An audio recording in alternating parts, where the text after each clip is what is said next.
দর্শক, নববর্ষের আয়োজন দেখতে এই মুহূর্তে সরাসরি চলে যাচ্ছি রাজধানীর মানিক মিয়া এভিনিউতে। সেখানে আছেন সহকর্মী আশিকুর রহমান অপু। অপু, নিশ্চয় শুনতে পাচ্ছেন কি কি আয়োজন চলছে মানিক মিয়া এভিনিউতে, এই মুহূর্তে কি দেখতে পাচ্ছেন, বিস্তারিত জানাবেন। বাংলাদেশে আমি যতদূর জানি এবং দর্শক যারা দেখছেন, যারা আমার দেখে জানেন, তারাও হয়তো নিশ্চিত করে বলতে পারবেন এরকম ড্রোন শো, রেজার লাইট শো পহেলা বৈশাখে বাংলা বর্ষবরণে বাংলাদেশটা কিভাবে দেখেনি। জাতীয় সংসদের ডিসটেন্স যে মুহূর্ত মাঠ, তার সামনে যে মানিক মিয়া এভিনিউ, তার সামনে এখন হাজার হাজার সাধারণ মানুষ উপভোগ করছেন ড্রোন শো।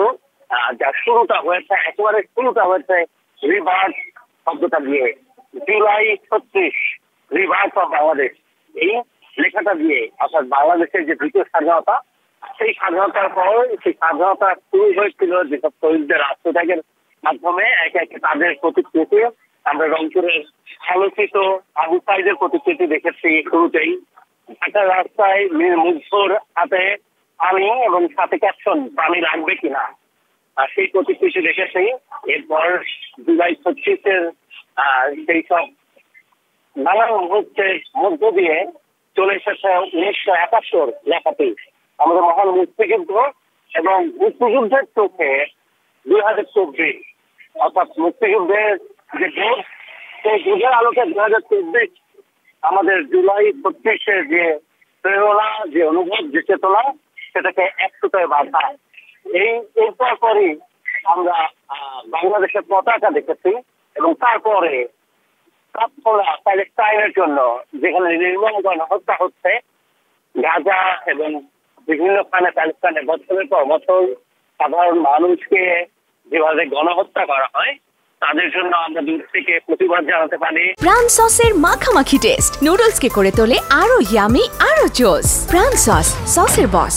প্রার্থনা জানাতে পারি, সেই প্রার্থনা একে একে তুলে ধরা হচ্ছে। এই পাশে পিছনে বা ব্যাকগ্রাউন্ডে যে গানের আবহে মঞ্চ থেকে ঘোষণা আসছে বিভিন্ন কিছু, এই পাশাপাশি যে গানগুলো ফাইট তোলা হচ্ছে বলবো, অর্থাৎ যে মিউজিক্যাল অ্যারেঞ্জমেন্ট, তাতে আমরা ধনধান পুষ্প শুরু করে নানা দেশ গানের ভোট, নানা দেশ গানের অনুভব, নানা দেশ গানের মিউজিক ট্র্যাক অনুভব করছি।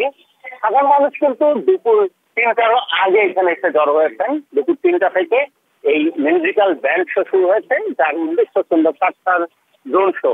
হাজার হাজার মানুষ প্রচন্ড গরম উপেক্ষা করে এসেছেন। বিকেলে তাদের ভিড় বেড়েছে এবং সন্ধ্যায় উচ্চ করা ভিড়।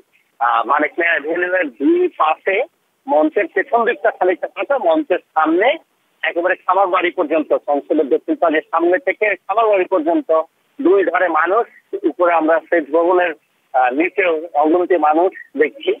তারা কিন্তু গানের সময় নানা রকম উপভোগের যে প্রকাশ, সেগুলো করেছেন। কোনো গানে তারা চেঁচিয়ে গিয়েছেন, কখনো নেচেছেন, হাতে তালি দিয়েছেন, কোনো কোনো গানে তারা পছন্দ করেন, সেটাও জানিয়েছেন। তাদের উল্লাস, তাদের চিৎকার আমরা পুরো ব্যান্ড সঙ্গীতের সময় পুরো বিকেলটা শুনেছি। এখন কিন্তু মানুষ অনেকটা নিশ্চুপ হয়ে এই আয়োজন দেখছে। এই পুরো আয়োজনটা আমাদের সংস্কৃতি বিষয়ক মন্ত্রণালয় করেছে, তাদের সহযোগিতা করেছে জাতীয় শিল্পকলা একাডেমি এবং কারিগরি সহায়তা। এই যে গ্রন্থ দেখছেন এবং এখানে নানা রকম আয়োজন, তার কারিগরি সহায়তা ঢাকার চীনা দূতাবাস, ঢাকা দক্ষিণ, ঢাকা উত্তর সিটি কর্পোরেশন এখানে সহযোগী। সবাই মিলে এই আয়োজন, যাতে অগণিত সাধারণ মানুষ এসেছেন। বিকেলের পর গরমটা কমে যাওয়ায় ভিড়টা বেড়েছে, সেই ভিড়টা এখনো আছে। সবাই এখানে যারা এসেছেন তারাও বলছেন এবং আয়োজকরাও তারা বলছেন যে বাংলাদেশের ইতিহাসে আসলে এটা একটা অভূতপূর্ব অধ্যায়। এটা এক প্রকার ইতিহাস যে পয়লা বৈশাখে বর্ষবরণে আমরা মঙ্গল শোভাযাত্রা দেখেছি, যেটা এবার আনন্দ শোভাযাত্রা হয়েছে। বছরের পর বছর ধরে সেই শোভাযাত্রা ছিল মূল আকর্ষণ। রমনার বটমূলে খাওয়ানোর আয়োজন, বিভিন্ন স্থানে বৈশাখের মেলা, সেসব সাথে এবার বোধ হয় আলোচনায় এই গ্রন্থ। এই মুহূর্তে জাতীয় সংসদ ভবনের উপরে সবুজ, হলুদ, হালকা লাল বর্ণের রঙে লেখা শুভ নববর্ষ। আসলে এই শুভ নববর্ষ উদ্বেলিত জনতা তারা উপভোগ করছেন। নববর্ষ এভাবে সবাই মিলে নতুন কিছু উপভোগ করা, পরিবার পরিজন নিয়ে এসেছেন, অনেক ভিড়।